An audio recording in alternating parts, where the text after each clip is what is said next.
What happened after the war is that the stories of the children were really repressed. And not necessarily only by them, but also by society at large. The children were seen as survivors of the war, and that's it. They weren't seen as having suffered anything at all. So today they are known as a category of victims. What we do know in terms of numbers, just over 5,000, half of the children in Belgium were deported, and half were saved. About 5,000 were saved.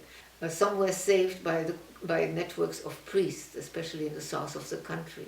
That is one way in which children were hid. People got in touch with the resistance, and the resistance came, the escorts came, took the children from the parents and brought them to designated places. Because of course the parents were supposed not to know where the children were. In case they were tortured, arrested and tortured, that they would not tell the Germans where the children were hidden. So they had really to trust these escorts, trust them with their children without knowing what was going to happen to their children. Escorts were all women. It would have been hard to trust men in that. The other way in which children were hidden was if parents approached the convent or the parish priest individually. That created problems after the war, because if the parents did not come back and a relative came to Belgium and tried to find where the child has been hidden, there was no record. And it was sometimes difficult to find. And there are still today children who remained Catholic, who might have remained in convents as priests or nuns, and who never regained their family of origin, in effect. So they will certainly not emphasize the conversion. They will emphasize the humanitarian angle. The adaptation differed, but depending also on the convent, on how tolerant the convent was. For instance, in the question of conversion, there were convents that wanted to baptize at all costs and convents that didn't force the children. It's quite amazing how they adapted when you listen to their stories. There was something very seductive about the Catholic religion. They really loved they loved the festivities. In many cases, the children wanted to do their first communion, so that they could have the ceremony, they could have the white dress, they could be embraced by the community. Some children who really found consolation in the Catholic religion. For instance, they replaced their mother by the Virgin Mary, and they prayed to the Virgin Mary for their parents. So the adaptation was quite remarkable. I think there are two main motivations. One is the possibility of converting lost souls to Catholicism. The second one is really humanitarian. And today it is impossible to disentangle the two motivations. The way the children were treated was also something that was decided in each convent. Both the nuns and the children did not believe that there was extermination, and they were not alone.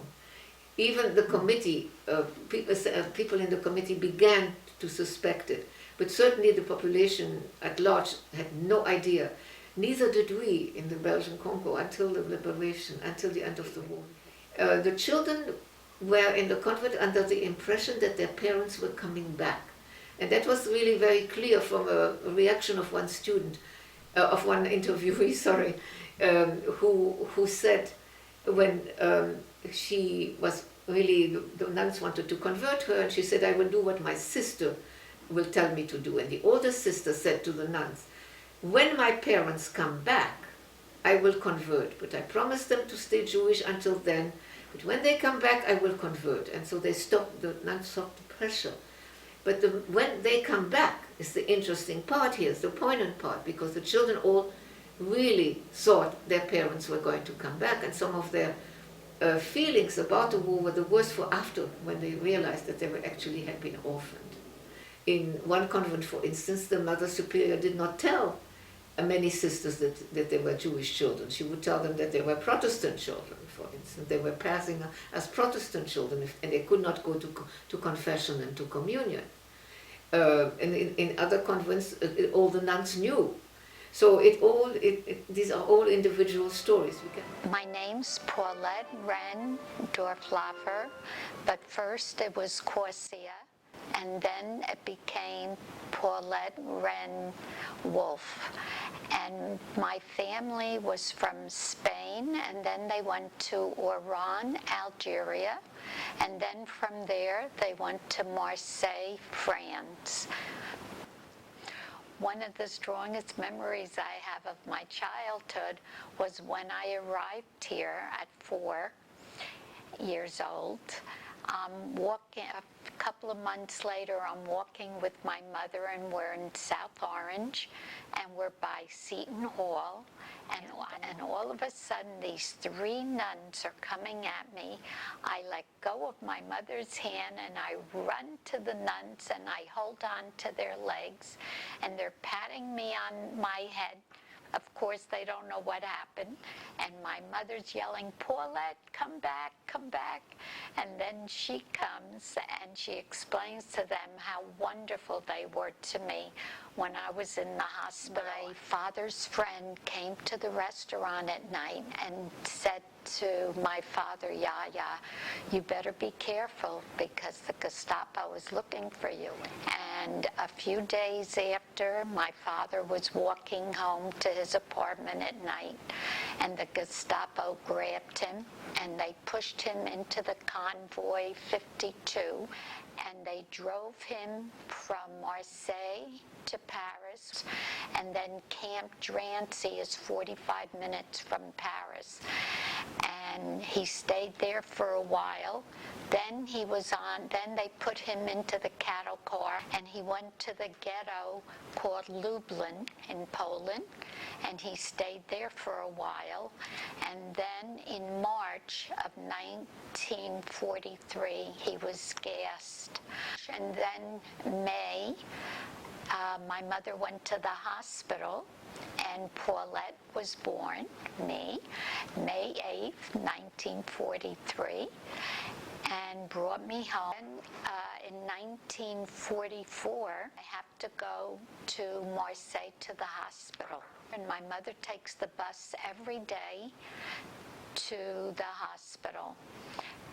And while she's standing by the bus stop, the Gestapo come and they grab her and they push her into convoy 77. Now the Gestapo and the convoy comes to the house, pushes my mother out and tells her to go get the children and come back and get their belonging. They go, they get their belonging, they're all crying, "Where are we going? What's going to happen to us?" They go back into the convoy, and now they're driven to Camp Drancy. And then they were taken on the last train in July, the last train to Auschwitz. And my mother and the 5 children were taken into the shower, and then they were gassed. Now the Gestapo goes to the hospital, and the nurse Gloria says, "Why are you here? Who are you looking for?" And they said, "We're looking for the baby Corsia." She says, "No, there's no baby Corsia here." They go from floor to floor to floor. They finally find me. I'm 1 year old.